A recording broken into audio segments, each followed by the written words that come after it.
Abraham Samad dan isu ijazah palsu Jokowi. Fakta atau spekulasi?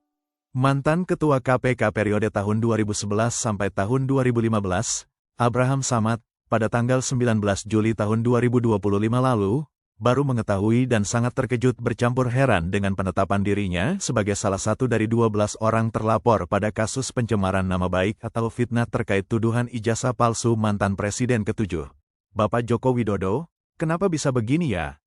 Untuk menjawab pertanyaan ini, berikut kita simak rekam jejak beliau terkait tuduhan ijazah palsu Presiden Jokowi, berdasarkan fakta yang tersedia di ruang publik dan media hingga pertengahan 2025. Pertama, keterlibatan dengan isu ijazah palsu Jokowi. Abraham Samad tidak termasuk dalam tokoh utama yang pertama kali menggulirkan isu ijazah palsu Jokowi, seperti Bambang Tri Mulyono, Roy Suryo, atau Forum Aliansi Aktivis.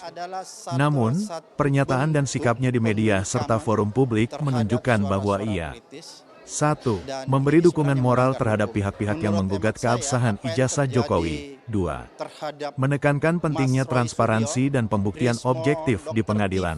3. Tidak secara eksplisit menyatakan bahwa ijazah Jokowi palsu, namun membuka ruang keraguan atas keabsahannya. Selanjutnya kedua, pernyataan publik. 1. Dalam beberapa wawancara media dan webinar, Abraham Samad menyatakan bahwa pemerintah seharusnya tidak alergi terhadap kritik.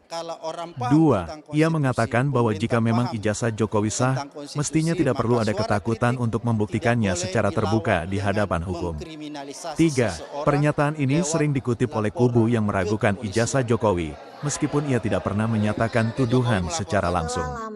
Kemudian ketiga, posisi hukum. 1. Hingga saat ini, tidak ada gugatan atau laporan hukum yang menyebut Abraham Samad sebagai bagian dari tim atau inisiator gugatan ijazah palsu. 2. Ia tidak pernah dilaporkan ke polisi atau diperiksa dalam kasus ini, sehingga keterlibatannya hanya terbatas pada opini dan narasi publik. Dan selanjutnya keempat, dugaan keterkaitan politik. 1. Beberapa analis mengaitkan keberpihakan Abraham Samad dengan kelompok oposisi tertentu pasca menjabat KPK. 2. Namun, tidak ada bukti kuat yang menunjukkan bahwa ia menjadi bagian dari konspirasi atau aliansi formal dalam gerakan menggugat keabsahan ijazah Jokowi. Kesimpulan sementara. 1. Abraham Samad bukan penggagas utama isu ijazah palsu Jokowi. 2. Ia memberikan opini yang mendukung pentingnya transparansi, namun tidak secara langsung menuduh Jokowi memalsukan ijazah. 3. Keterlibatannya bersifat tidak langsung, dan lebih pada posisi moral serta prinsip penegakan hukum dan kejujuran publik.